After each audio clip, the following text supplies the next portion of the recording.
Okay. Oh, it's already recording. Hello, my name is Daria. My name's Kevin. And I'm Danica. And we are nursing students from Sac State, and we are going to be presenting today on 20/20 vision. So first, I'm just going to go over the basic anatomy of the eye. So you have the white part, which is the sclera, and that protects the eyeball. And then you have the pupil, which is the black dot in the middle of the eye. And it's actually a hole that lets light through into your eye. And then you have the iris around the pupil, which is the colored part of your eye that you see.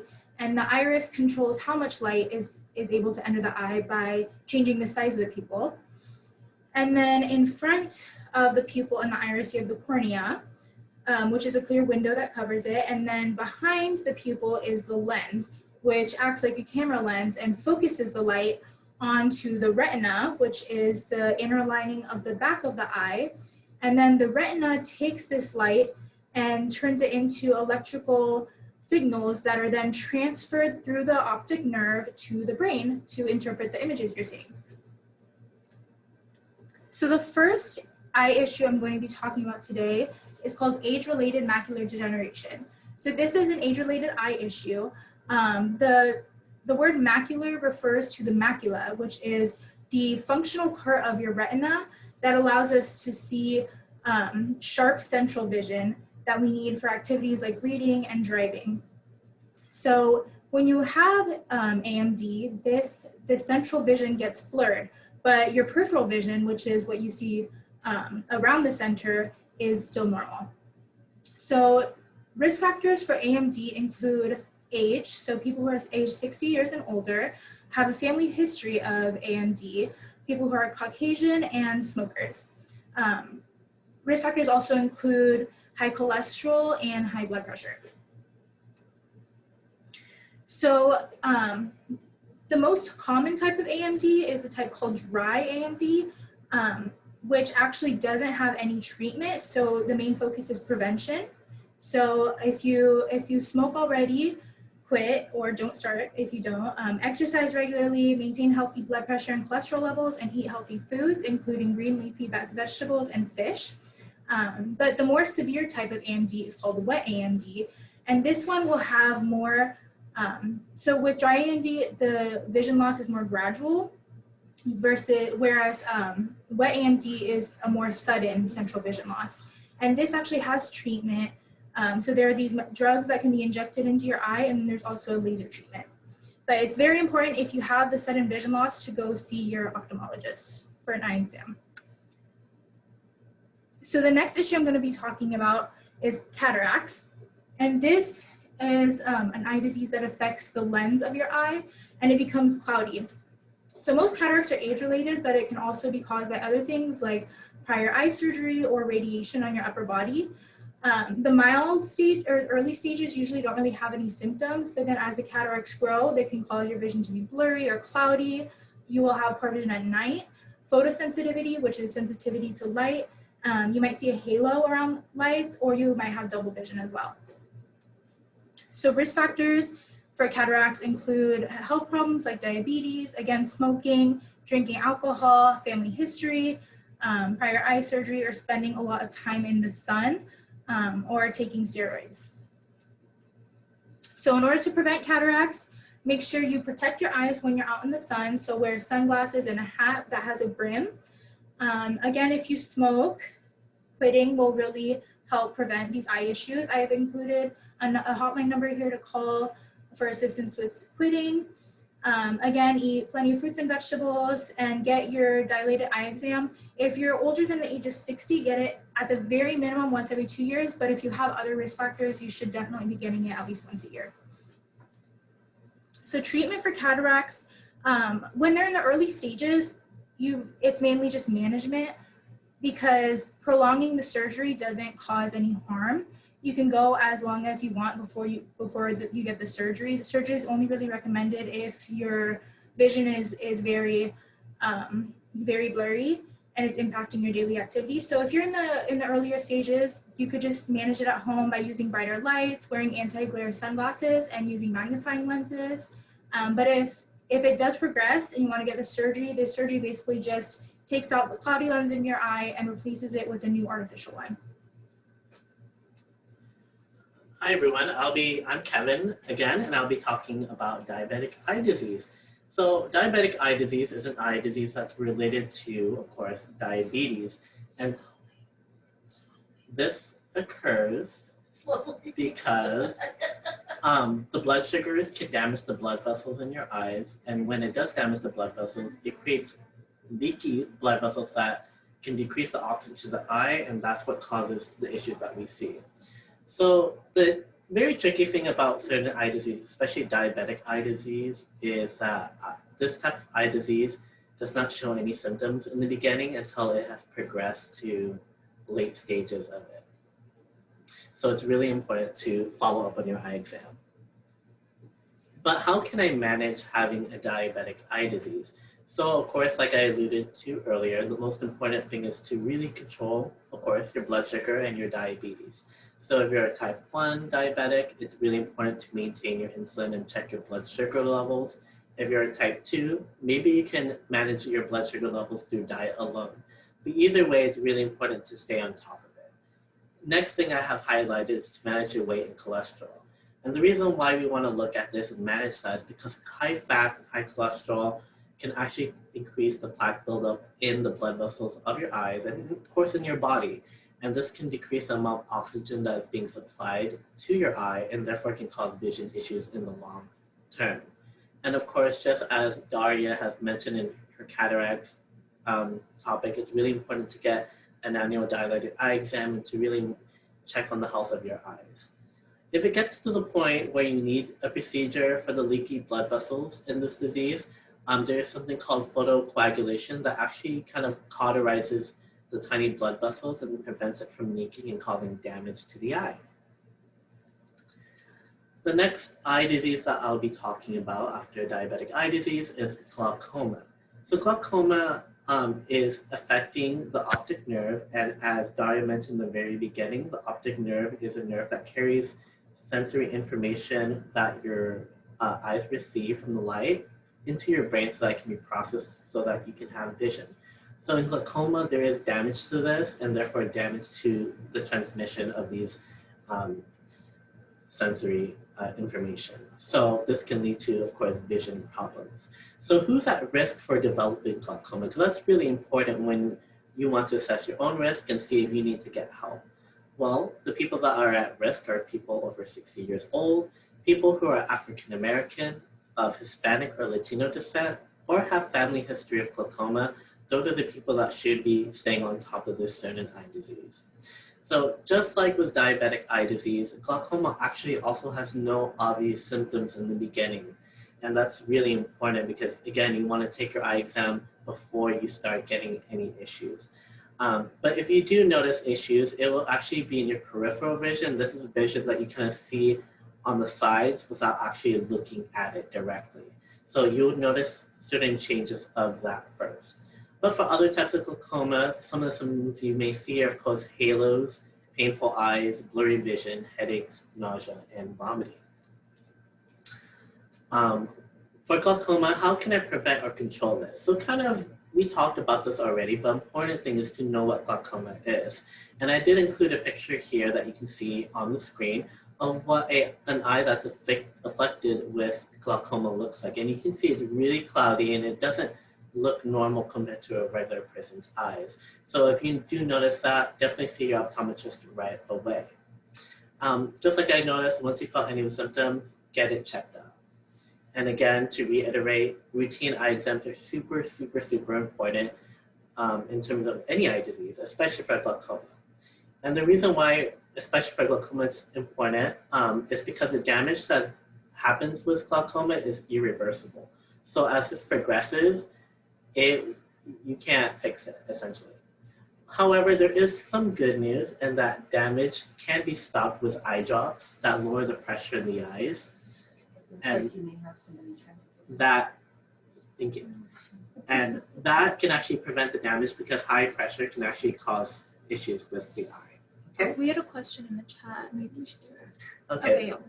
And I will now hand it off. Oh, sorry. looks like it's not working here.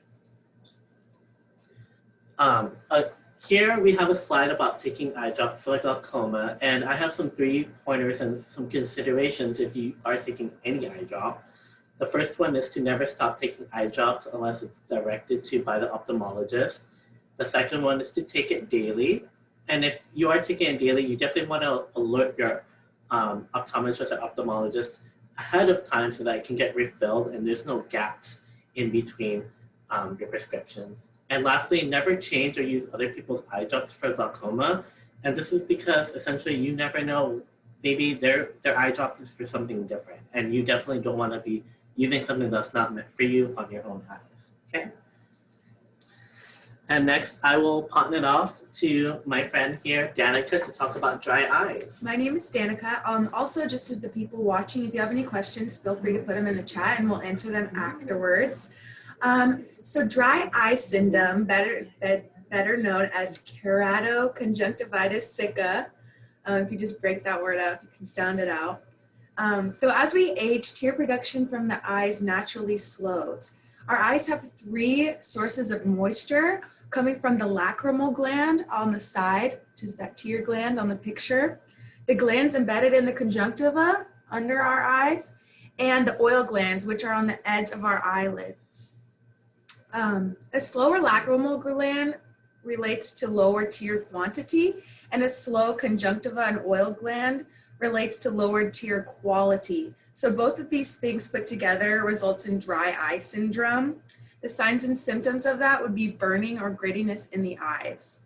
So other causes that might not be natural as aging would be medications such as blood pressure medications or antihistamines, any underlying conditions like diabetes, thyroid problems, arthritis, environmental toxins in the air, any eye surgeries from the past, contact lenses over the years, or looking at electronic devices for too long, which is also known as computer vision syndrome.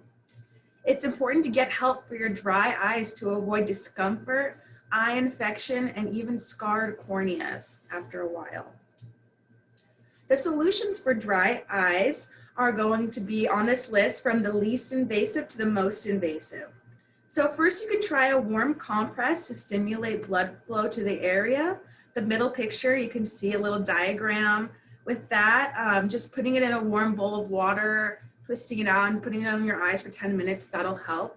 You can also do a gentle massage to stimulate the eye glands on the lid margins.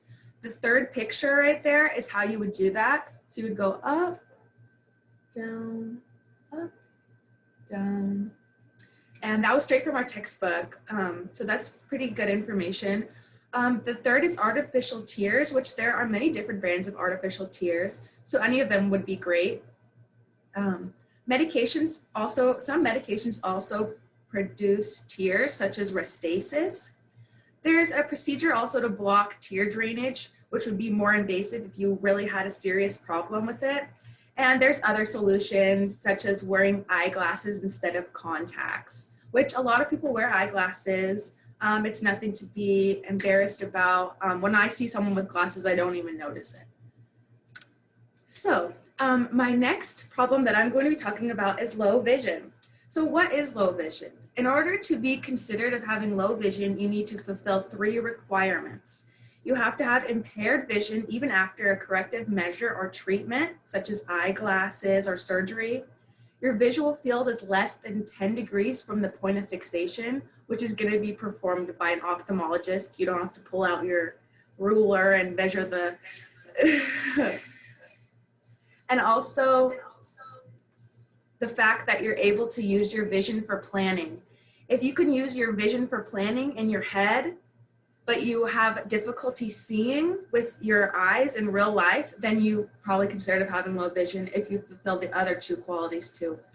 The causes of this would range from glaucoma, diabetes, macular degeneration, hypertensive retinopathy, or retinal detachment that we talked about previously. We talked about a lot of those previously.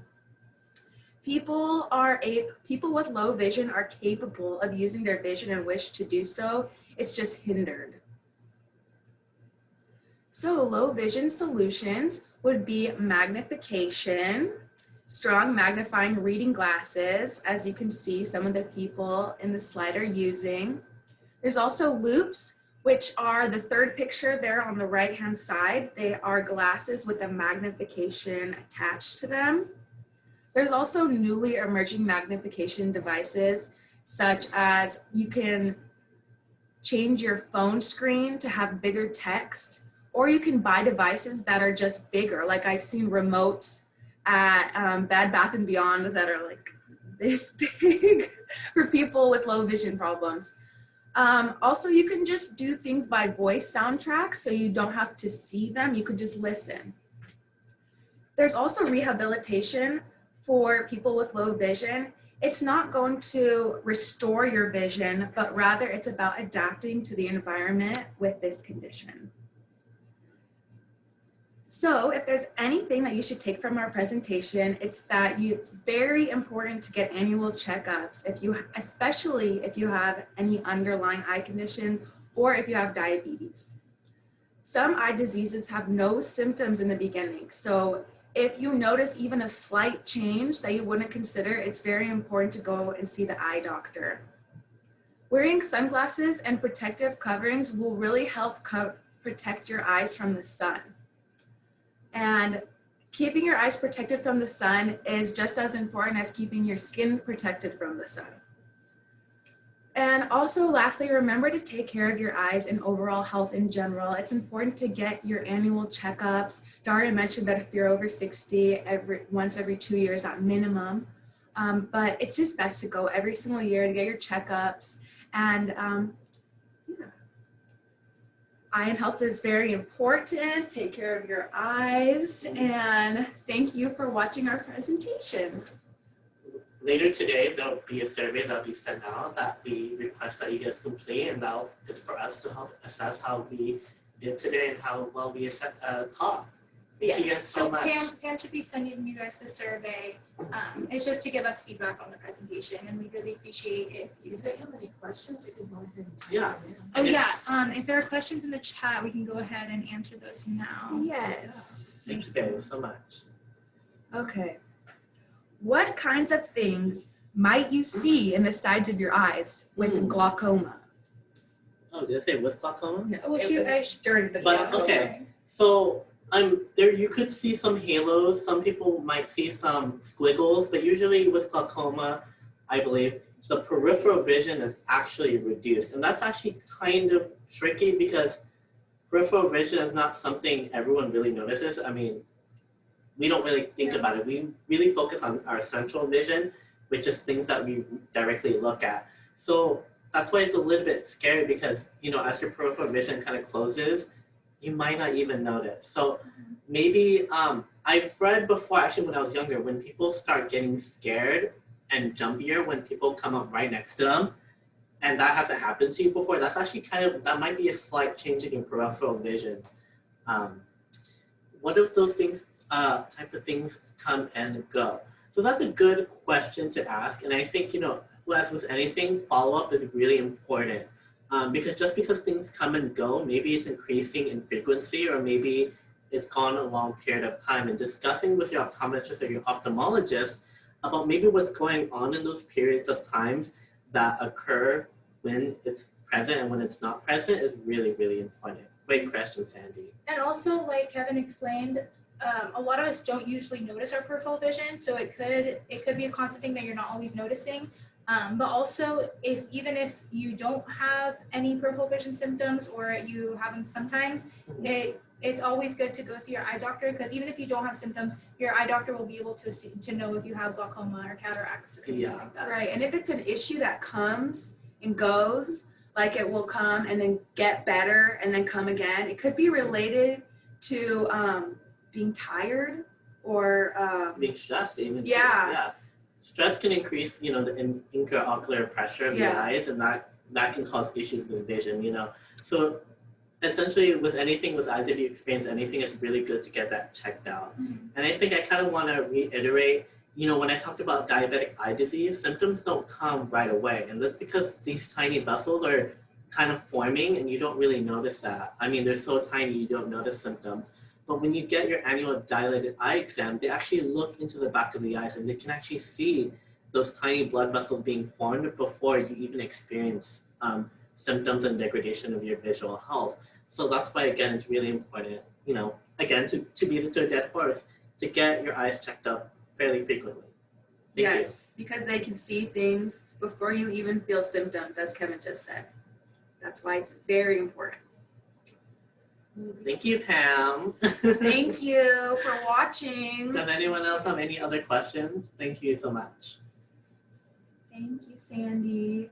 If anyone has questions after the presentation, you can email Pam and she can email us. Yeah. And we can answer them. Yes, Oh, and yeah. the survey. We mentioned the survey. It's going to be emailed to you guys who got the invitation for this presentation. It's going to be emailed to you guys. So just make sure to fill it out. It's part of our project, so that will be really important to us. Thank you very much. Thank you. It was a pleasure. Thank you. Good job.